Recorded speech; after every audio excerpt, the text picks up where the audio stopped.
Okay, we are recording. So, like I said, I just made a list of all the different things that I kind of went through today behind the scenes. You guys know at the beginning of the month, I love to do customer care. And that is such a big part of my business, and how I have so many recurring customers every single month is because I make sure that I am consistently and constantly in contact with them, sending them little things in the mail. I'm going to talk about that, making sure that I'm sending credits their way, checking in with how they're feeling on the products. I utilize the customer section in my cloud office basically every single day to see who's ordering, to see who hasn't ordered yet. So today for my customers, I went through in my little organization notebook, and I needed to write out who all had ordered at the beginning of last month, who might need to order now. So I just did some follow-ups customer wise. And then I also asked who needed to reorder so that I could send them credits. I always give credits back to the customers I already have alongside giving it to new customers. I used to always just divvy it out to like my new enrollments, but probably 6 months ago, I started giving them out to my recurring ones too, just because they are loyal and they order every single month. And I think that it just really helps them when I'm like, hey, if you need to stock up, I can send some extra credits your way. I send the amount of credits depending on how big their order is. Like I have some people that just buy capsules. So I'll just send them like $5 to $10 off to help with shipping. If it's somebody that gets the free full 3-step, maybe I'll send them 20. It totally depends. So I keep track of all of my customer stuff in this notebook. You guys know that I've raved about this one. It's from Target. I don't know if they still have it, but it has tabs. So under each tab, like I have one tab for samples and samplers, the ones I've sent out. I have one tab for customers, one tab for potential promoters, one tab for the promoters I've enrolled that month. I have everything in here.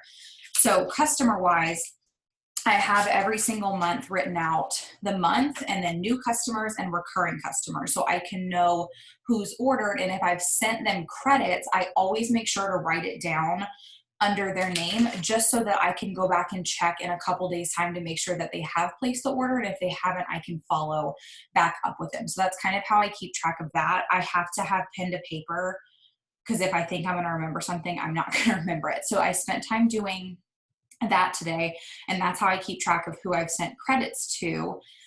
And how do you follow up with customers? I hate to seem like I only come to them about Thrive.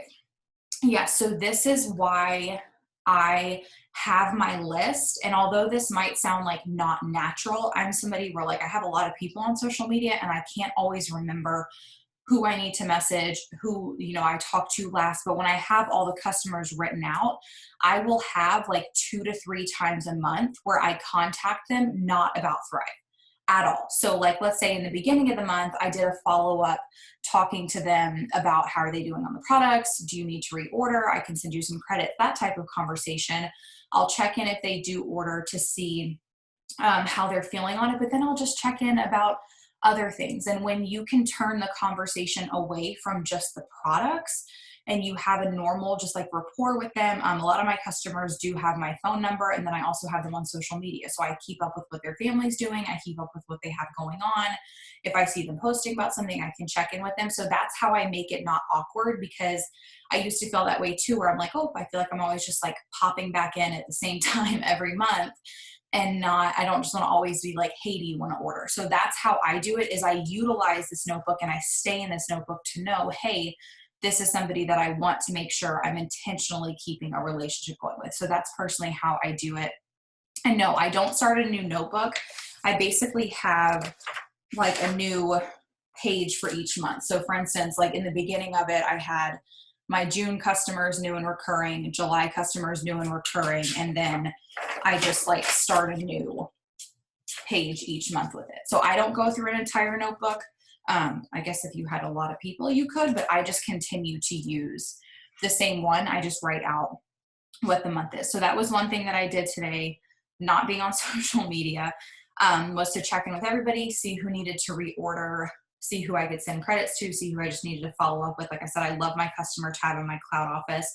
And also, if you are wanting to do more stuff behind the scenes with your customers, send them a thank you card. You can literally get thank you cards at the dollar store. You can throw in one free activate of a flavor they haven't tried, like anything you have in your pantry. I always say that. I send them thank yous. I send them freebies. I send them stuff that maybe they haven't ordered. So let's say like today or tonight, you're like, oh, I really don't want to be on social media. And maybe you have some extra thank you cards. Just write out some cards to your customers. I try to do them every couple months just so that they know. I feel like people love to get stuff in the mail. It doesn't happen a lot nowadays with like handwritten cards and stuff. So my customers do really like that. And like I said, it's not like you have to send them something expensive. Just get a little dollar card and you can just put a stamp on it and send it. And then you can do, like I said, maybe a flavor of activate they haven't tried. Yes, Christmas cards. You could totally send them a Christmas card. I love that idea. Guys, I got a like sale card in the mail today from the company that I order my Christmas cards through. And now I feel very behind because I haven't even started that process. How do you send them credits? Does it do it automatically? So in your cloud office, you go to my commissions, my credits, and then at the top right-hand corner, you'll click send to and you choose customer or promoter. You enter their customer ID number and it sends it right to their account. So that was some bookkeeping stuff I did behind the scenes today, not being on social media. And also you can do some what I call promoter organization. It is still at the beginning of the month. So if you're not wanting to, as we've talked about, like be fully on social media today, spend some time in your back office looking at your sponsorship downline. Who have you not talked to in a while? And trust me, I am the worst culprit of this. It gets hard as a team grows to, be consistent with checking in with everybody. It's nearly impossible, but I always say, like, just go into your sponsorship downline and pick 5 people that maybe you haven't talked to in a couple months or maybe haven't been active in a couple months, and just send them a message and check in with them. You have no idea how far that can go sometimes with somebody that maybe fell off because they didn't feel like they were getting enough contact or didn't feel like they were getting enough reach outs, or maybe they just had a hard time, and knowing that you're checking in with them can do so much. So I would challenge you to do that, is just pick 5 people in your sponsorship downline or in your downline anywhere that maybe you're like, oh, wow, I actually don't think I've seen them on a Zoom recently, or I haven't seen their post recently, and just check in with them. So I do like to do that. Other things behind the scenes that you can do for your team, as I said, it's the beginning of the month, check in with your chats. If you haven't asked them about their goals, if you haven't, laid that out with them this month, have you offered one-on-ones? Do you know what they're running for?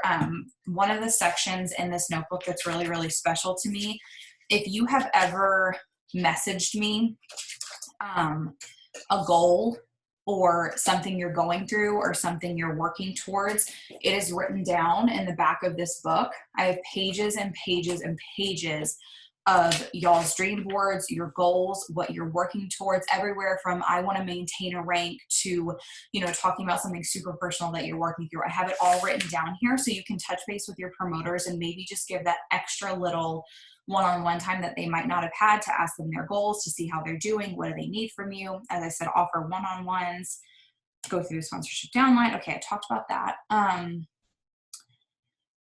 Do you have some pointers on how to present samples on a post or live? Sure. I love to talk about samples, and when I do, I try not to be very structured, because I find that people buy samples from me when I'm excited about the product. So it's not so much as me sitting there trying to present it in a specific way. I talk about samples when I'm on my story doing my 3-step, or when I get a box in the mail from Lavelle and I'm opening it and I'm walking through what I got. I try to present it in that way because it's simple, because that's what our business is. I say that all the time. It's just getting the product in people's hands by sharing what it's done for you. So I kind of always just have it as like an add-on where I'm excited, talking about the product, maybe sharing a new result I've had, maybe sharing how I felt that day, doing an unboxing, etc. And then I just pop in at the end that I have sample packs, 3 days for 25, whatever you want to do it for. So that's how I mainly do it. Or you guys know this, cute sample packs are my jam. People love cute stuff. They love to buy cute stuff. They love cute sample packs. I had like all my little Halloween ones and stuff like that I would make really pretty like Instagram videos of. So that's another way that I present it, is I just show what they get in them, how much they are, and people like cute stuff. So try to make like the presentation of it nice. But that's my biggest tip for selling samples, is just consistently sharing your excitement, your daily routine, and your journey with the products. That's it. Like, I have never had to go into detail about ingredients. If you ask me about ingredients, I have no idea. The products just make me feel good, and people know that. And that's why they want to try it, because when somebody's struggling through their morning or dragging through their morning and they can see you in your kitchen dancing with your capsules, like ready to take on your day, it gives them that sense of hope and excitement, and it's something they want to try. So just integrate it in with how you share them every day. So I hope that was helpful. And as I said, any questions you guys have, just keep shooting them my way, and I'm going to go through these. Okay, something else that I really want to talk about more, but I never want to like tell people what to do, but guys, do giveaways with your team. And I'm not saying to like spend buku money or do anything crazy. You can do that, you know, as your team grows, but the littlest things, just like we talked about, gives back to your team. So maybe you have a smaller team, but you earned credits this month and some people on your team didn't, right? Do a giveaway for $25 in credits. If you have I don't know, a gift card to somewhere, and you can go get them a nice little like $20 gift that you could give away to them. You know, go to, we have Five Below here. I love that store. They have the cutest stuff in there. Anything little that you can run for your team just to give back is going to notice. Paul talked about this on the training he did with us last week, and I wish I would have written down what he said, but he was talking about like pouring yourself, and he was saying your whole paycheck. I'm not telling you to put your whole paycheck back into your team, but he was just explaining like always give back to your team. And that's something that I've tried to implement from the beginning. Even when I wasn't making the income that I am now, I started small, whether that was me just giving away something that was $20 to $25 or giving away credits or doing an enrollment giveaway. I mean, if you were here in the beginning, my giveaways were very small, but they've grown. And I do that for duplication, because giving back to your team really just creates that community. And I wouldn't be anywhere that I am without every single person on this team. So I just think that that really helps for people to feel appreciated, and everybody's love language is so different from what they respond to. And some people, guys, like love competitions or giveaways or something they can earn, things like that. And I think it's fun. So maybe try to think up something this month that you could personally do for your downline where you could give back to them. And like I said, don't spend money you don't have. Don't do anything like that. Maybe it's a product. Like maybe they haven't gotten free product credit and they just want to thrive again. Maybe you can send them an extra box of shakes you have. Anything it is, think of something that you can pour back into them this month. So for instance, this morning, I wasn't posting too much on my social media, but I worked with another leader to organize the giveaway for the team this morning. So that's kind of those behind the scene things that aren't, you know, me posting content or me enrolling somebody, but it helps the wheels to keep moving with the team, right? It gets that culture, that community.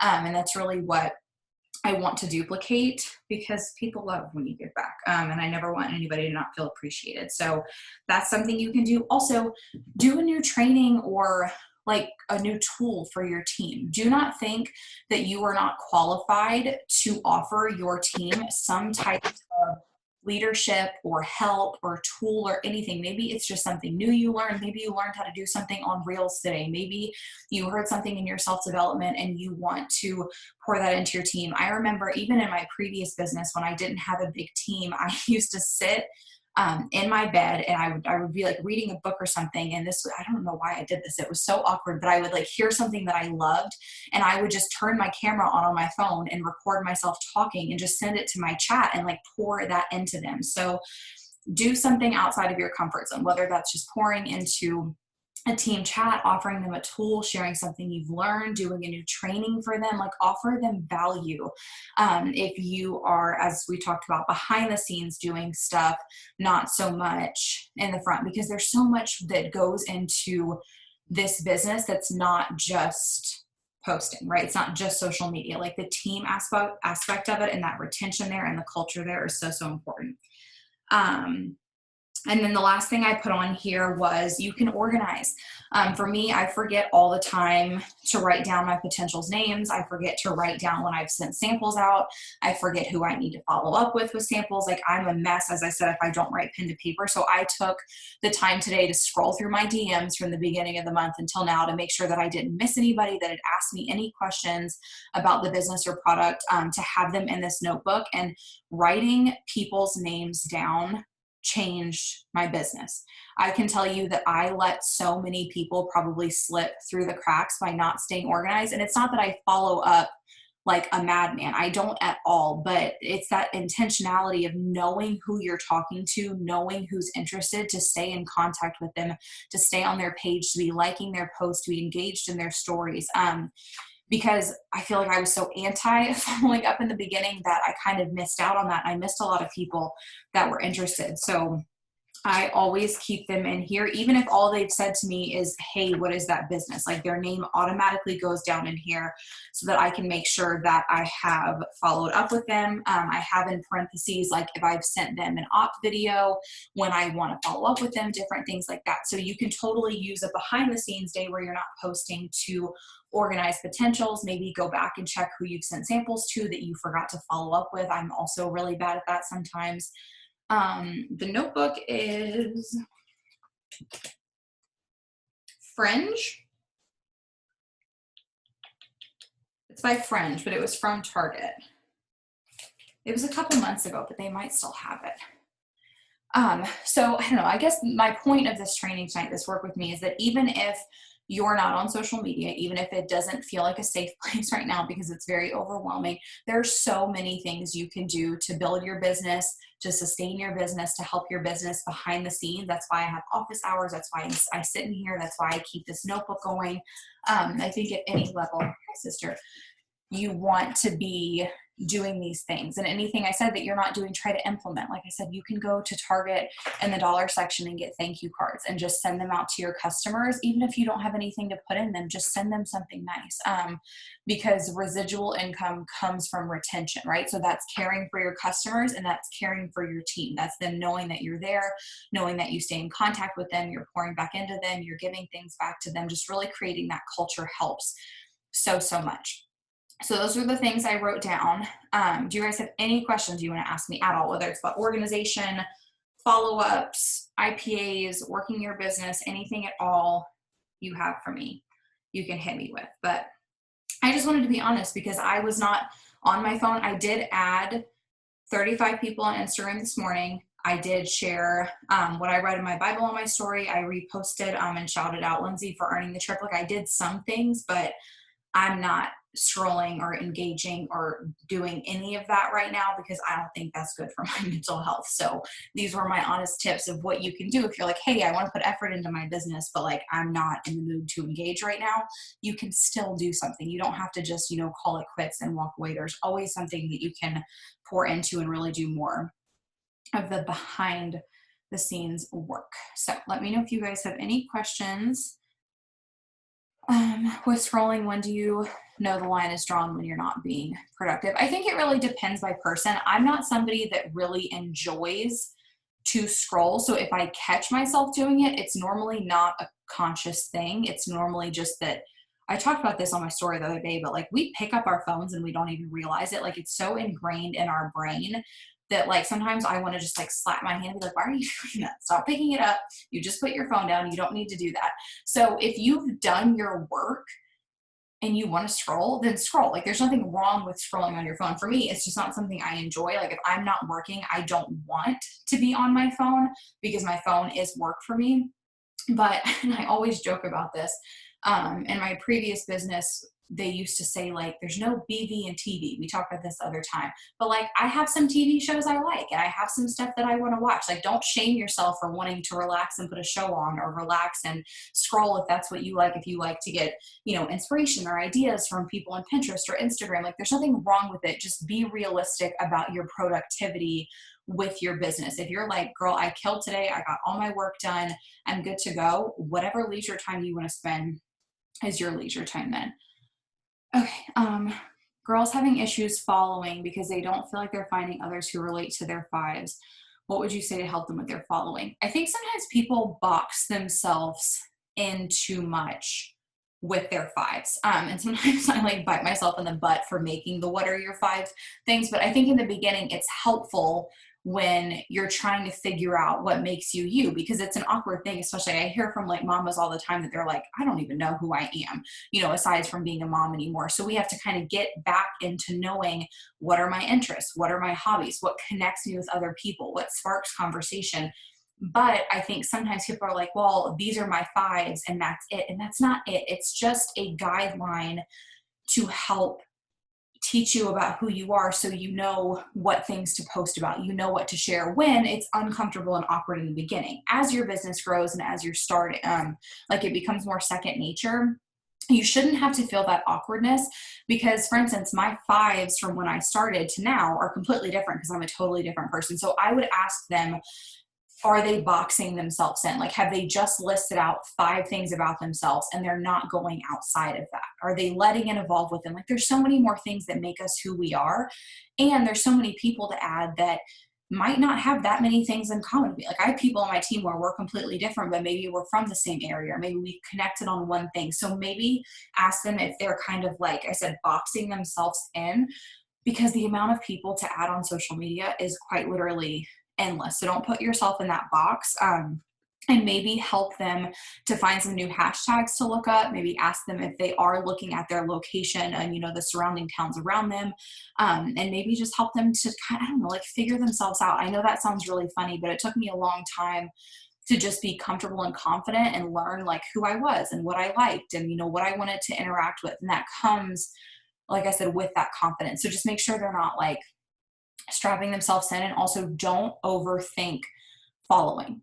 It's just like a dating resume. You're not going to know every single thing about the person when you swipe right or you do whatever you do on the other websites. Like, you're not going to know everything about them. Looking at their page, you can't fully judge who they are. So yes, have intention with who you're following, but don't overthink it. Like, give yourself a number, go to the hashtags, go to the locations, go through your explore feed, and just get that adding. It's kind of like the eat the frog method, like 5, 4, 3, 2, 1, get it done. Don't overthink it. You're bringing new people on. Will everybody follow you back? No. Will you connect with every single person you add? No.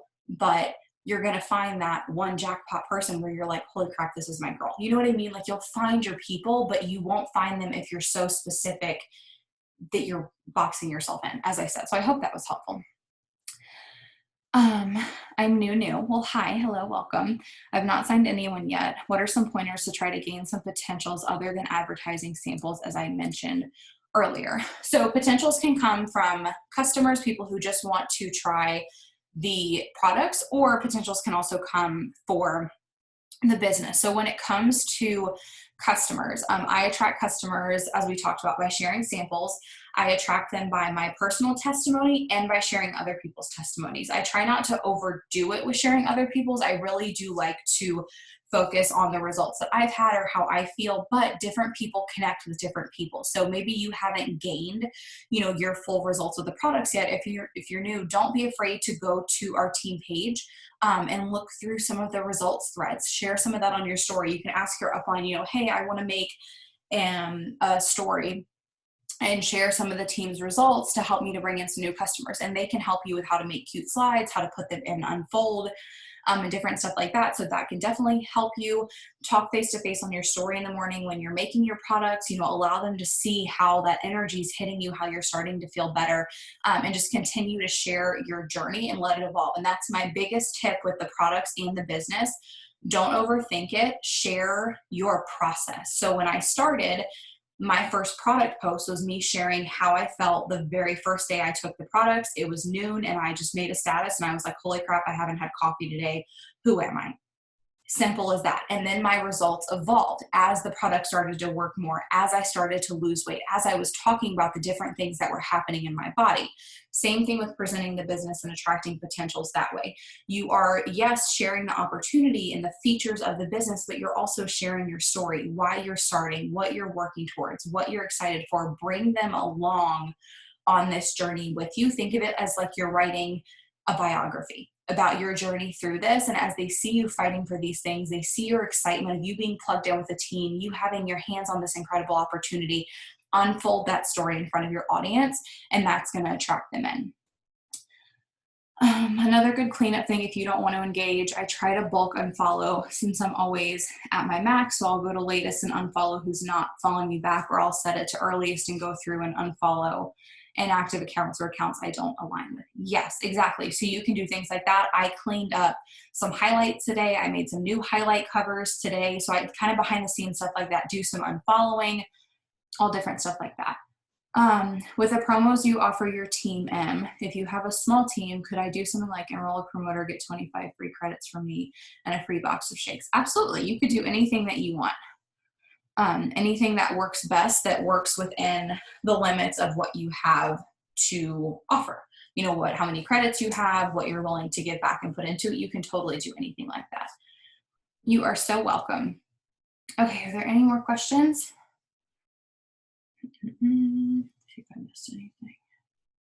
Oh, how do you find new people to follow on Instagram? Tags, or do you do other things? I use hashtags, I use the location tab, and then I use my explore feed to kind of like dig through. Like a lot of times it will be very big accounts on your explore feed, but the more you add people and the more that you search hashtags and stuff, it will start to pop up people to like suggest to you that would have more things in common with you. Do you use the $25 compliance credit as an incentive to be a promoter? Yeah, so I just explained that when they purchase their starter pack, I can help them to go right in and get that credit. So it will be 25 back for them to use on their next order. I kind of do it as like a cash back type of thing, if that makes sense. Because they can't transfer it to anybody, but they can use it themselves. So I say that they can use it on their next order. Okay. Let's see if we have anything else before we get off of here. I don't think I missed anything. Okay, how do you approach someone who's super negative about, I think the company, since she had started to be a promoter, she's upset shipping is taking forever right now and her app doesn't work, I guess. I'm trying to stay positive for her, but it's hard. Sorry, one second. This is iffy and it really depends on the person. Something you will learn as you grow a team is that a lot of people are going to come to you with a lot of problems that you have absolutely nothing to do with, nor can you fix. And it's one of the hardest things because like, I know that shipping sucks sometimes. I know that things happen and things go wrong and like you can't fix it.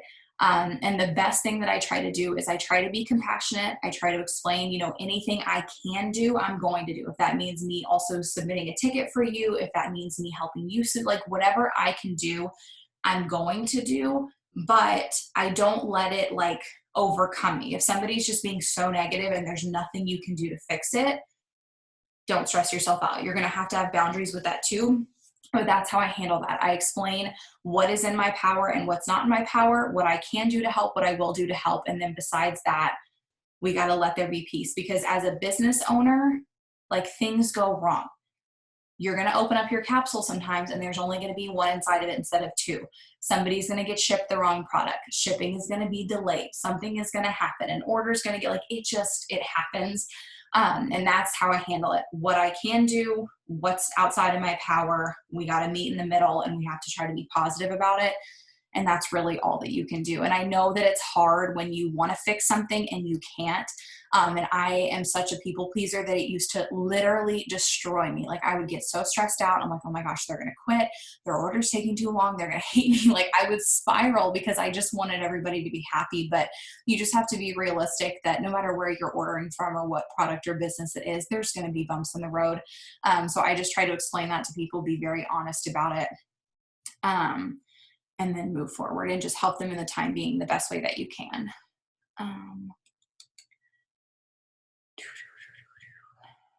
Where was I? Best organization tips, also not biz related, but what's your morning routine? So really my organization is all in this notebook. I don't know if that's helpful, but it's all in here or in my planner. So I have a paper planner, I have this, and then I have the planner in my iPhone. But that's why I got this with the tabs because I felt like I had 48 notebooks and my stuff was all over the place and I couldn't keep track of it. So this, it's small, it can fit in my purse, whether I'm shipping a sample out, whether it's a potential, whether I enroll somebody, I can go right here and it's all here and it's all organized. But besides that, like I said, I just try to write down everything. So whether it's in my calendar, whether it's me hosting a work with me, I don't care if I've been doing this for 3 years, I forget stuff all the time. So I set alarms, I write things down.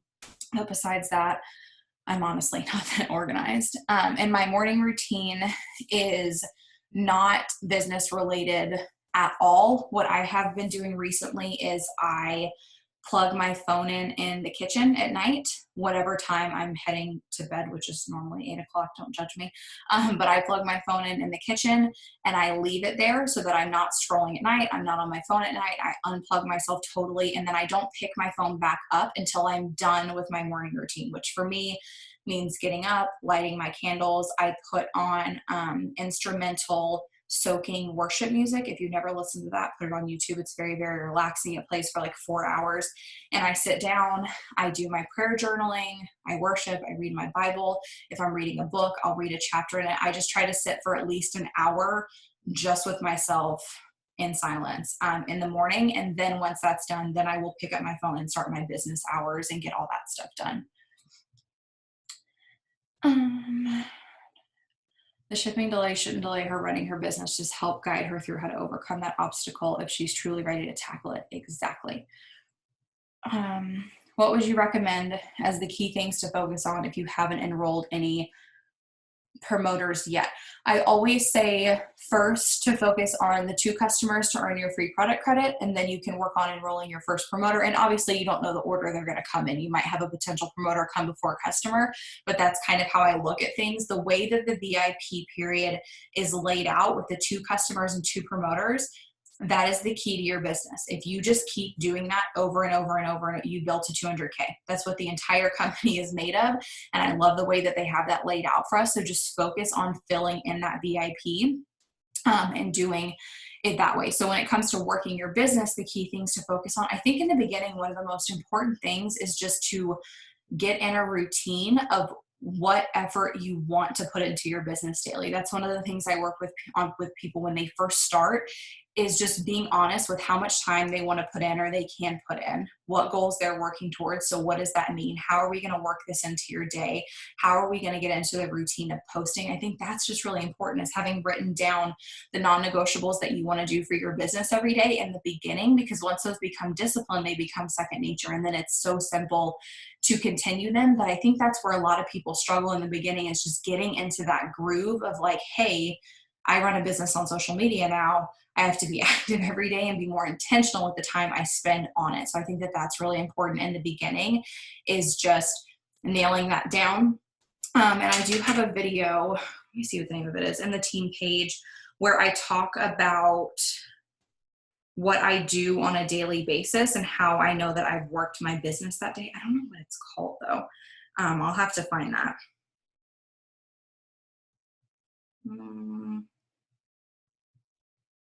Did I call it how? I'm not going to be able to find the name of it. But anyways, I talked about in the video how every day looks different for me, and every day is going to look different for you. Sometimes things are going to be crazy. Sometimes they're going to be calm. By the end of the day, if I'm on my phone that day working my business, I just want to know that I've showed up as myself and I've shared a piece of my day or a piece of my life. I've showcased the product in some way and talked about it, and I've showcased the business in some way and talked about it. And that's how I work my business. Those are the things that I make sure by the end of the day have happened. And if they have, even if days look different, that keeps me disciplined to know that I'm showing up in the way that I need to. I'm trying to be positive for her, but she's making it hard since the beginning with her. She was great as a customer, but oh man, it's been discouraging as my first promoter. People businesses are hard. You're going to have people join you that are just like you, and you're going to have people join you that are absolutely nothing like you. And you're like, wow, this is very different from how I work, and I have to figure this out because I feel like I'm failing flat on my face. And I think that that's a really large thing in my business I've learned, is that every single person needs a different side of me. Every single person needs me to respond in a different way, to pour into them in a different way, to have patience with them versus they need me to be super red and give them a swift kick in the butt. Like, everybody depends, but you just have to have that baseline of your boundary in place, or you're going to get all your energy sucked up by everybody. And I learned that the hard way. So as we talked about, help her and be there for her, but have that boundary where if you're trying and trying and trying and she's just negative Nancy, don't keep pouring out your energy, because sometimes like people don't want to be fixed. They don't want to change that attitude. There's not much you can do. Some people, excuse my language, they just bitch to bitch, and there's not much you can do but just listen and say you're there and let me know if I can do anything. And sometimes you're going to feel like a broken record, but as I said, different people need different sides of you. How long do you think you should spend in the morning getting into the groove of your business without seeming to be on your phone all day? I think it's different for everybody. For me, as I said, I have business hours laid out. Now I am home full time, so this is my job. So I can come in here for 2 hours in the morning and just work and stay in here. Not everybody has a 2 hour block. Some people are doing 25 minutes here, 30 minutes on lunch break, 30 minutes when their kids go to bed. It really depends. If you're trying to get stuff done in the morning, set a timer. I noticed that I was spending like all day working my business, but I wasn't actually working my business. A lot of it was scrolling. A lot of it was doing non-productive things. I have my IPAs written down. I give myself a logical amount of time to accomplish the things that I need to, and I'm on the clock. So I'm not perusing around doing whatever. I'm knocking things off my to-do list. I'm getting things done. So it may look different for you, how long it takes you to get through IPAs, how long it takes you to do the things that you want for your business, but it doesn't have to be a lot of time. If you're intentional and you're focused, you can get a lot of stuff done in a smaller amount of time than you think. So for me, if I do my 2 hours in the morning, but that is also a lot of leadership stuff, training stuff, answering messages like behind the scenes. So me working my actual business is probably an hour block where I do my IPAs, I make a new opportunity story, I get a post up, I do whatever I need to do, and then I can just pop back on at intervals throughout the day for 5 to 10 minutes to catch up on messaging, to pop something else up onto my story if you have time to do another round of IPAs, etc. So you just have to structure it with what works for you. Yes, timers are my best friend. I'm going to start doing this. My screen time has gone down so much this last week because I pushed to get everything done in the AM. I feel like I should switch up times on Facebook when I post. Yeah, so you don't have to post if you're doing like an office hour, a business hour. You don't have to post in that hour. You can set, an alarm on your phone if you want to post at 6 p.m. that night because you think, more people are on then to get it up. But during your business hour, you can have that post ready. Like you can think it out or type it out in your notes and then just post it later throughout the day. But yeah, my screen time literally used to be like 11 hours, which is absurd. Like 11 hours. And I get that I'm home full time and, maybe not everybody can be on their phone for that long. But for me, I was like, I know I did not work for 11 hours. Like I know I was not being productive for 11 hours. I was refreshing or checking notifications or scrolling or this and that. And I've been able to get mine down to around 3 to 4 hours with working. Yeah, 5 hours. And it's different for everybody. Some people just don't care. Like they like to be on their phone. They don't have anything wrong with it. But my phone drains me. And that was way too much. And I wasn't paying attention to things in my life that I needed to. And when I got intentional, I got more work done, had more conversations, had more potential. I was being so much more intentional with my business than just like, as I said, like perusing on my phone, doing absolutely nothing. And I also have timers on my social media apps. So I'm only on Facebook, Instagram, and Messenger. After I've been on them for 2.5 hours, it like grays out and kicks me off of them for the day. So I can be aware of how much time I'm actually spending on them. And that gives me the thing of like, okay, it's been 2.5 hours that you've been on this. What have you done? Like, have you been productive? Did you get the things done you needed to? Things like that. What's also helping me with my screen time is I don't have my notifications on. I have my notifications on for Messenger and Facebook and Instagram probably, it was after I went 200K, which is just astronomical. If you don't have your group chats muted, please mute them. I did not have anything muted, and my phone, I have this anxiety thing where like if something pops up, I can't just be like, oh, I'll check that later. No, like I have to look at it right that second or I lose my marbles. So I don't have my notifications on, so it's not distracting me. I have the times where I check it, so I'm getting to anything important when people need me, but I'm not like just constantly seeing like who's liking an Instagram picture from 3 days ago. Like the notifications just drain me. I think you set the apps on screen time. I'm pretty sure. Hold on. Settings, screen time, app limits. Yeah. So I have my app limits, like you're not gonna be able to see that, turned on, and I have 2 hours and 30 minutes for every day. Now, sometimes do I have to X out of that if like that evening I need to go back on and check messages? Yes, but it just makes me very aware of how much time I'm spending on them. So go to your settings, screen time, app limits. And you can add it for certain, like whatever apps you need to. Like if you're on TikTok too much, set a limit. Have a leisure time, have a limit. Don't stay on it forever, okay? I had to delete that off my phone because that was an issue. I just did that 2 hours for Facebook and Insta. I feel like that helped a lot with my screen time. It was like 8 to 9 hours, and I know I'm not working that much. Yeah, like I know we're a successful team, but like I'm not doing 9, 10 hours, 11 hours a day working, because that would just be crazy. But that's really helped me. And I also, let me pour this into you. Any last minute questions, ask them as I'm saying this. Me spending time off my phone helps my business. It helps my content. It helps my mental health, because when I'm on my phone, I'm just on my phone. I'm not present living my life. I don't have things to post about. I don't have things to talk about. I struggle with content because I'm not doing anything but being on my phone. So putting my phone down and having that boundary of work versus non-work, plugged in versus unplugged, I have so much more to talk about and share. I've learned things about myself that I didn't know. You know, I picked up reading again. Like I love to read, not like self-development, but fiction books. I started to do puzzles again. I'm like 95 years old. I'm sorry, but like things that I love that normally I wouldn't have done. I have more experiences day to day that I can then post about and talk about because I'm actually living my life. I'm not living on my phone. And that helps me to, as I said, produce more content, be more of a light on social media for people, where I have, you know, things I want to share, not just me throwing up a post to throw up a post. And it helps me too with, just like I said, my mental health and being in a good mood when I pick up my phone and not being stressed out. Doing that with my phone at night, you know, plugging it in the kitchen and then waking up and not touching it until I'm done. By the time I'm done with my morning routine doing that, I feel joy. I feel refreshed. I'm not stressed. You know, the first thing I'm doing is picking up my phone and looking at social media. Don't do that. Give yourself time. Even if you only have 20 minutes and 10 of that is you just in the shower, relaxing and breathing in silence. We don't know how to sit still anymore and just be. It helps so, so much. And then when I get on my phone, I'm excited. I want to hustle. I want to work. I get so much more done. So, are there any last minute questions? If anybody has anything, and then I'll let you guys go. You're welcome. I hope it was helpful. Ah, your nails. But like I said, I just wanted to be honest about what I do if I'm not.